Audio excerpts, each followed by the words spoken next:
Okay, building a simulator a lot of times is some small victories. One of the things about the C-47 that's important is the ammeter and voltmeter system. When the feather pump is running, the feather pump draws a lot of current.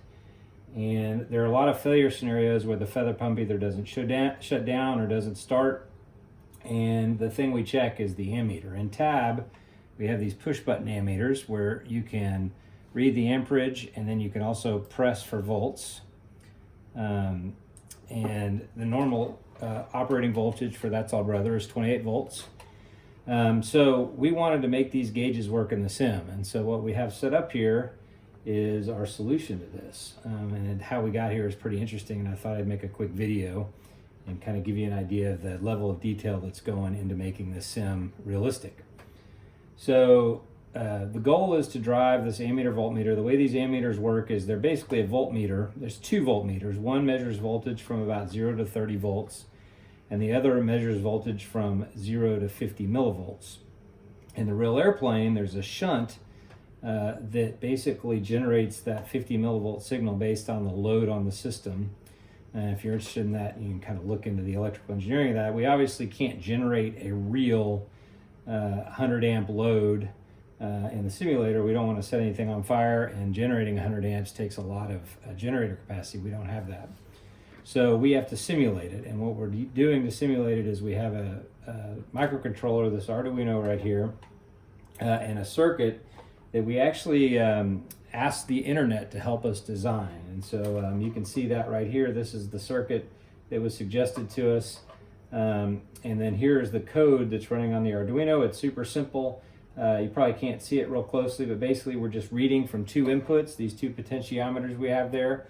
Those will get replaced by signals from the software in the simulator, but basically they're just telling us to vary an input signal from 0 to 5 volts, or really a number from 0 to 1024, and those are going to correspond to our output voltage, which is going to be from 20 to 28 volts, and our output amperage, which is just a signal from 0 to 50 millivolts, which this gauge will translate into an amperage reading. So we've set that up, we've written the code, we've put the code on the Arduino, we've taken the circuit and we've put it on this breadboard here, which has taken a lot of trial and error, and now we can kind of manipulate it. So first what we'll do is I'll press the button for voltage, and we'll kind of watch our voltage go, and I'm not sure you can see this or not, but we'll try. But as I turn this down, we'll see that the voltage needle falls. We'll go all the way down to about 20 volts. And if we were going to go any lower than that, we'd probably just turn the whole system off, and then we can raise it up. So now we can use our simulator code to drive this voltmeter signal from 20 to 28 volts roughly, and that'll allow us to simulate a number of scenarios.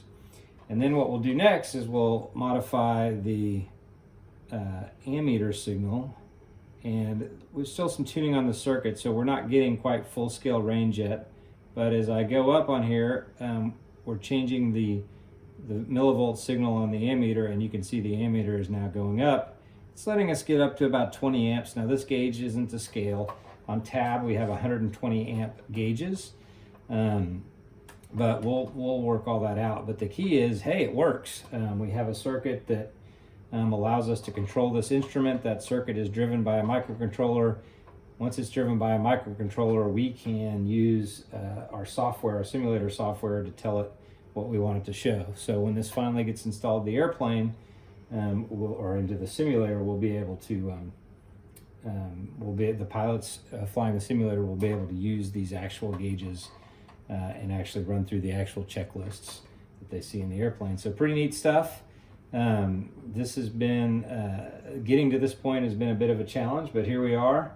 A lot of tweaking to do. Obviously we need to figure out how to get the exact ranges of voltages and signals we need to get the gauges driving exactly where we want. These gauges are actually pretty difficult to find in 120 amps, so we're on the hunt for those. But we've got a couple that are different ranges that we can use in the interim to kind of show it off. So pretty neat. thought I'd share this with you guys and give you an idea of the level of detail that's going into this process.